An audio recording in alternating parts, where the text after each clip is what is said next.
नमस्ते माल्दै। नमस्कार नमस्कार नमस्कार।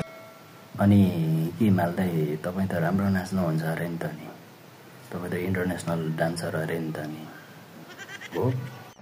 डान्समा मैले पनि मुम्बईमा सिकेको बुझ्यौ, डान्स क्लास मैले पनि गरेको। तिमीले मलाई चाहिँ नम्बर फुद्दु नसोच्ने गर बुझ्यौ। ए हो र माल्दै, भनेपछि त तपाईँ त डान्सको त किराय पो हुनुहुँदो रहेछ त नि। मुम्बईमा सिक्नु भएको रहेछ, त्यही पनि एकचोटि तपाईँको डान्स हेरौँ न त नि, कस्तो चाहिँ डान्स गर्नुहुँदो रहेछ।